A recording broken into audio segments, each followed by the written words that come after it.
So not tomorrow, but tomorrow, it's possible that I'm gonna have a barbecue. Oh wow.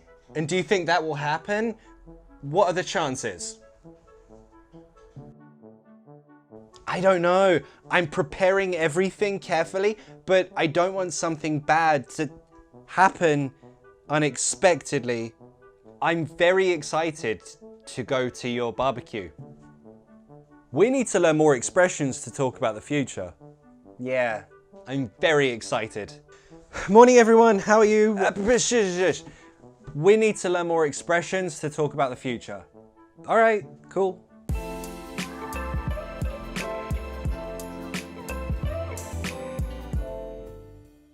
The topic of today's lesson was chosen by my super Patreon, Haru from Japan. Thank you for being awesome, Haru. She wants to know, how do you use some expressions for the future? So that's what we're gonna do.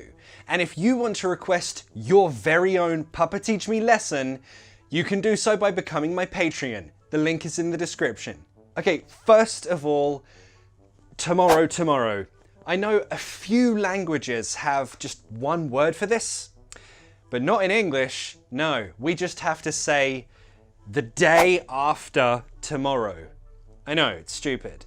Yesterday? How do we say that? It's the same thing. The day before yesterday.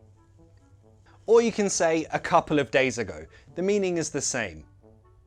English really isn't that efficient. And a really common mistake I hear is talking about a time in the future. For example, when are you going to Spain? 2 days later.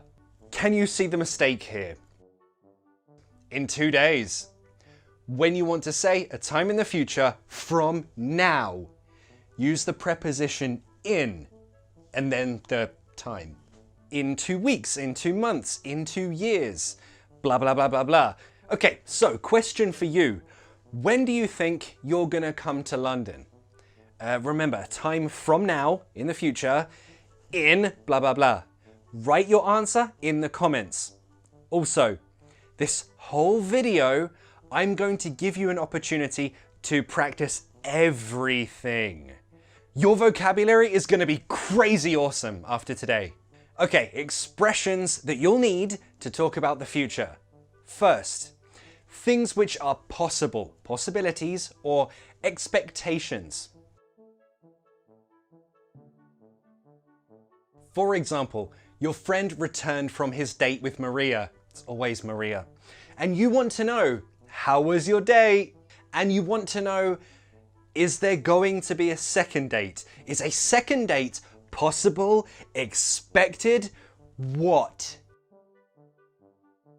Is a second date on the cards? Is it possible? Do you expect a second date maybe? You can use it in formal situations, informal, casual, business, doesn't matter. It's just a really good expression. So again, let's practice this.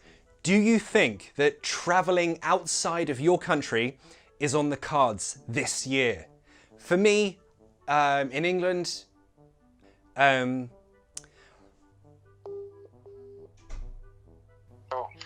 Dude, do you think that traveling to the US is like on the cards this year?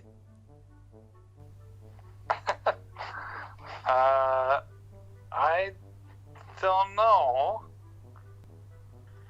Do you have a love child that you've just found out about? You know, sometimes you get a feeling that something is going to happen soon, or there is just a feeling in the air. The expression is super easy because it's that, in the air. It's like there's trouble in the air. You can smell it. Maria's by herself. I'll let her tell it. I was talking with a group of my mates last night. Someone started talking politics and there was a lot of awkwardness in the air. So in this case, she means there was the feeling of awkwardness. Everyone could feel it. But we can also use this to talk about a feeling of something which might come in the future.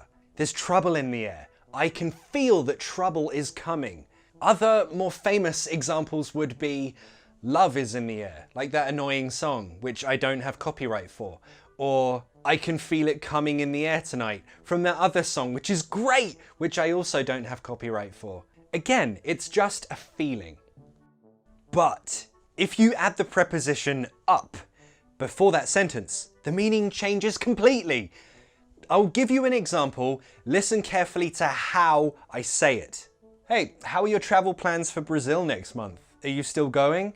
I don't know now. Everything's all up in the air. It's up in the air. It means you don't have control over the decision, the future of this thing, the outcome, the result. You don't control that. Another, maybe more useful example is when you apply for a visa and you don't know if the visa will be approved. I applied for a visa to blah blah blah land, but you know, with all the travel restrictions right now, I don't know if it'll be approved. It's all up in the air. The expression is to be up in the air, but often, yes, we add all up in the air. Don't know why. Let's practice. Do you have anything in your life right now? Maybe an application, a job interview. You have to wait for the decision. Is it yes, no? You don't know and you can't control it. Okay, maybe you're really excited about the future. Which expressions can you use? Well, of course, the most obvious one, to look forward to something. And remember that the next verb is in the ing form. For example, hi Maria, I'm really looking forward to seeing you tomorrow. What's weird about this phrasal verb is you can change the formality by changing the tense. For example, if you use present simple, it sounds formal. For example, okay, thank you, Mr. Pooh. Your appointment is booked. I look forward to seeing you next week. A doctor might say that when booking an appointment, or if you have a job interview and you want to tell the interviewer, oh my God, I'm so excited. I'm really looking forward to this interview. But you don't want to sound like a 5-year-old going to Disneyland, then use it in present simple. I look forward to seeing you. And it sounds formal that way. I don't know why, it just does. But if you want to sound just more casual, more informal, use the continuous. Again, it makes no sense why, just, yeah. Yo. Tom. What's up, man? How you doing? I'm doing good. Look, we're seeing each other next week, right? Yeah, we are. Dude, I haven't seen you in so long. I'm really looking forward to seeing you. We should get ice cream. Me too. Ice cream and boats is what I want. Yeah. So again, let's practice. Is there anything that you're excited about? Something that you're looking forward to? Let me know in the comments. Practice what you've just learned. Try it formally, informally, simple, continuous, it doesn't matter. Just try it. Another maybe more common and just cooler way of saying you're excited is to use the word pumped. To be pumped for something, or to be pumped to do something. Oh my God, I'm going snowboarding tomorrow. I'm so pumped. Think of it literally like something is pumping excitement into you. It's making you feel super full of energy, super excited. This is very informal. It's not rude, but it's not formal, so it might sound weird if you said that to your boss, especially if your boss is kind of boring. So again, let me know in the comments. Is there something that you're super pumped for? Let me know. Okay, some expressions that just mean, in the future. If you want to say, in the future, not a specific day, you could say one day or someday. One day, I'm going to own a flying car. Just in the future. I don't know when. And this is very useful when you don't want to give a specific day. For example, when can we see each other again? Oh, someday. Or, if you're waiting for something, you know that it will happen soon, you don't know exactly when, just very, very soon. Maybe today, maybe tomorrow, you don't know, but just very, very soon. You could say this. You had that interview last week, right? When are they gonna tell you if you got the job or not? Who knows? Any day, I think. Any day, or any day now. Both of those mean, I don't know when in the future, but maybe today, maybe tomorrow, just very, very, very, very soon. Again, let's practice. Try to use one or all of those time references in your own example in the comments. Are you waiting for something to happen very, very soon? Or do you want something to happen in the future, but you have no idea when? Let me know in the comments. Practice. Cool. Okay, the next 3 phrasal verbs are very useful and they show you how a story or a situation finishes. End up, wind up, and turn out. I've separated them because these two are basically the same, but this one is slightly different. Let me show you. Oh my God, last night was so crazy. Why? What happened? Okay, so we drank a lot, right? That's not the point. The point is, we wound up on a boat to France. We wound up on a boat to France. So we skipped the little details and we went to the important end result of the story. How did that story finish? It finished with you on a boat drunk. And yes, we can change this for ended up. We ended up on a boat to France. They both mean the same thing. Also, if that next word is a verb, it should be in the ing form.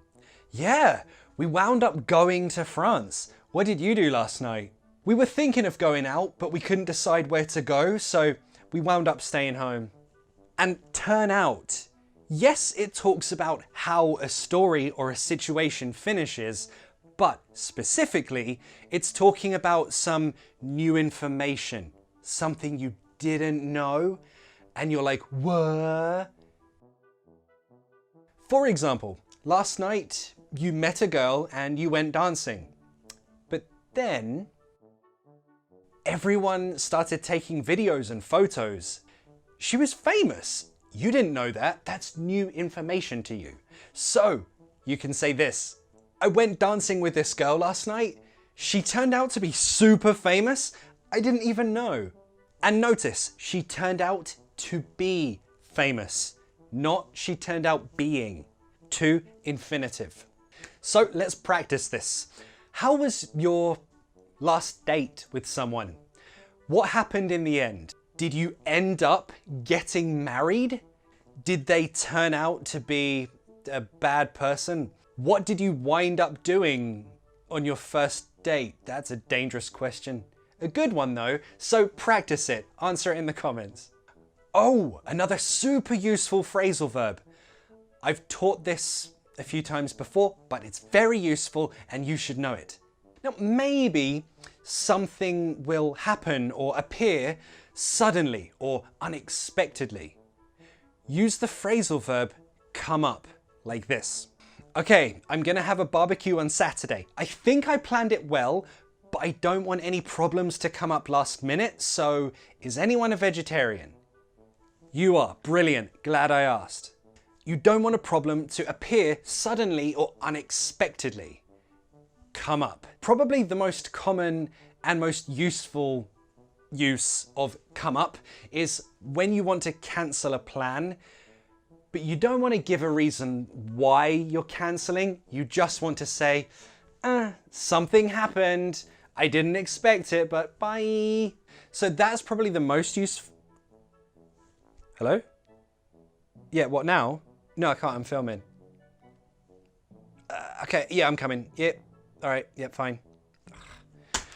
Okay, sorry, something's come up. I have to go.